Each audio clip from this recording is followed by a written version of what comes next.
Bonjour, je suis le gentleman. Et si vous êtes là, c'est que vous n'avez pas de temps à perdre avec un mec qui parle trop et son podcast sur 301 et 2 de Zack Snyder et Noam Muro.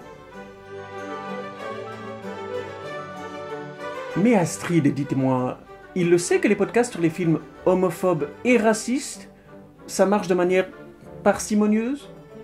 Quand Zack Snyder a décidé d'adapter 300, la BD pseudo-historique de Frank Miller, il s'est surtout préoccupé de raconter un hymne à la résistance à base de 300 contre 1 million, ça fait beaucoup tout de même. L'eugénisme pratiqué par les Spartiates, c'est sûr que jeter des bébés fraîchement nés à la poubelle, c'est pas très Charlie. Quelle indignité. Et en enlaidissant le méchant, Xerxès aka André le Géant, et tout son crew, Sinoc, et le mec qui doit avoir de gros problèmes pour se moucher. Notamment.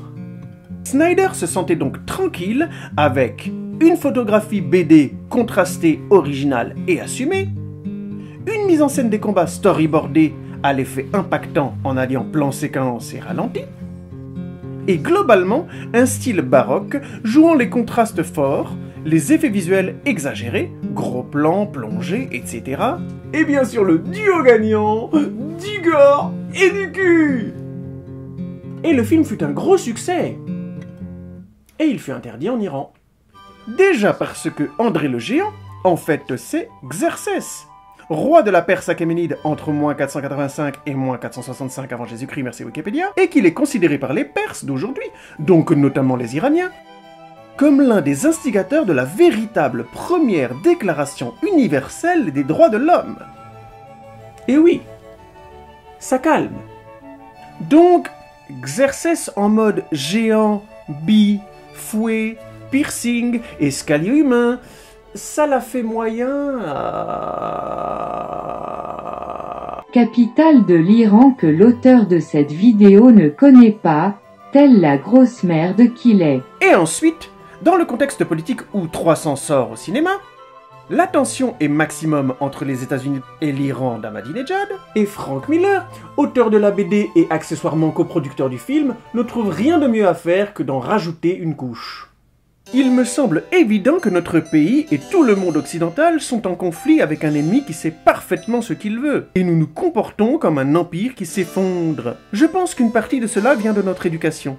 On nous dit constamment que toutes les cultures sont égales et que tout système de croyance est aussi valable qu'un autre. C'est pas incompatible avec l'histoire du frigidaire. Mais il n'empêche que je suis tout à fait d'accord avec vous. Pour une raison que j'ignore, personne ne parle de ce que nous combattons et de cette barbarie du 6e siècle qu'ils représentent en réalité. Ces gens-là décapitent. Ils soumettent leurs femmes à l'esclavage et infligent des mutilations sexuelles à leurs filles. Leur comportement n'obéit à aucune norme culturelle compréhensible. Pourquoi avons-nous attaqué l'Irak? Eh bien, nous nous en prenons à une idéologie. Personne ne demande pourquoi, après Pearl Harbor, nous avons attaqué l'Allemagne nazie. C'était parce que nous étions confrontés à une forme de fascisme global. Nous faisons la même chose aujourd'hui, voyons. Hashtag finesse politique. Et donc, en fin de compte, ce film alors, qu'est-ce que ça donne? Eh bien, comment dirais-je, ce n'est pas un film historique?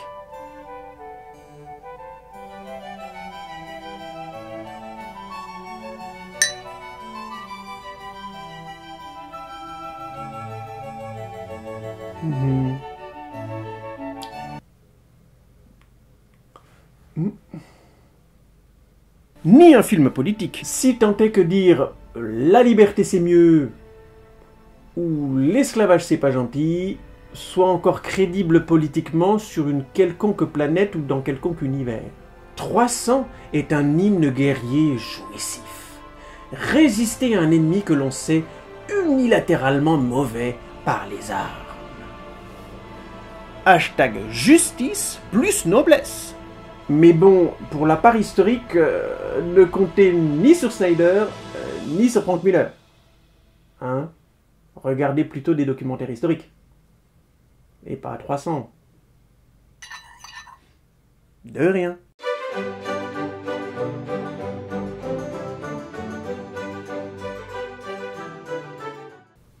Cette conclusion me semble un poil évidente, Astrid. Il faudra faire mieux, hein. La Startup Nation n'a pas le temps de vous attendre.